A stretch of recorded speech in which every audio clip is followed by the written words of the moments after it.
এখন যে মানুষ লাইনে দাঁড়াচ্ছে এখনো গিয়ে তেল আনতে গেলে সেক্ষেত্রে আপনি কালকেও বলেছেন যে আসলে তেলের সংকট নাই, তাহলে মানুষ গিয়ে তেল পাচ্ছে না কেন?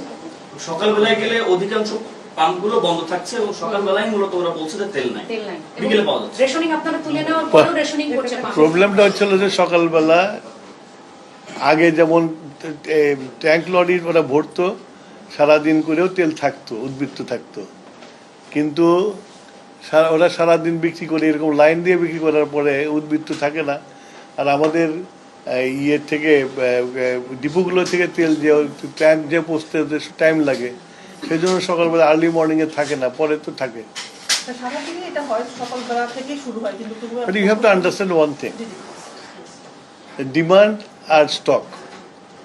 তো হঠাৎ করে এরকম ডিমান্ড বেড়ে গেছে যে যারা নাকি সারা দিনে যে তেল বিক্রি করতো সেই তেল 3 ঘন্টায় এসে শেষ করে ফেলছে, তো ন্যাচারালি তেল শেষ হয়ে যাবে। তো প্রতিদিনের ডিমান্ডটা আসলে কত ছিল আর এখন চাহিদা কত?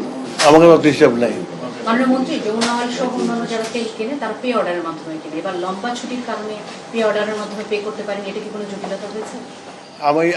আমার কাছে এরকম তথ্য নাই, তোমাদের কাছে তথ্য থাকবে তোমরা ইনভেস্টিগেশন করতে পারো আর কি। আমার কাছে এরকম তথ্য নাই। প্রত্যেক মাসে স্বয়ংক্রিয় পদ্ধতিতে ইউ হ্যাভ টু আন্ডারস্ট্যান্ড, আমি বলছি তোমরা যে প্রশ্ন করতে একটা আন্ডারস্ট্যান্ড করতে হবে যে হঠাৎ করে মানুষ হুমড়ি খেয়ে পড়ছে পেট্রোল পাম্পে। আমরা তো একটা প্রসেসের পেট্রোল পাম্প চলে, আমরা যেভাবে তেল দেশে বাড়িতে দেয় সেই নিয়মের এখন ভেঙে পড়ছে সেই নিয়মটা, যে এত ভিড়, এত তেল পেট্রোল পাম্পে যা দেওয়া হয় প্রতিদিন সেটা সবসময় যা দেওয়া সেটাই থাকে, কিন্তু গ্রাহক তার বেড়ে গেছে। স্বাভাবিকভাবে তেলের তো লাইন থাকবে, পাবে না, তো স্বাভাবিক, এটা তো অস্বাভাবিক কিছু না। তো সরকার আমার রেশনিং এর সিদ্ধান্ত যেভাবে দিয়েছিল সেভাবে আবার ওটা ইম্পোজ করবে কিনা, কোনো সিদ্ধান্ত দিবে কিনা, এগুলা এখনই বলা আমার পক্ষে সম্ভব না।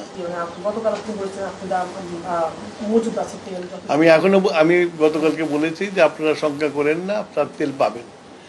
এইভাবে মানে প্রয়োজনের অতিরিক্ত কোনো তেল নিয়েন না, তাহলে আমরা সরবরাহটা রাখতে পারবো।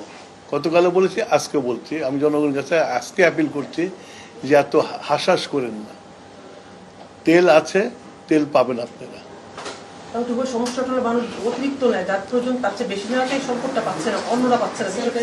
স্বাভাবিক 10 জনে খাওয়ার জন্য একজন খেয়ে ফেলে তাহলে তাই হবে।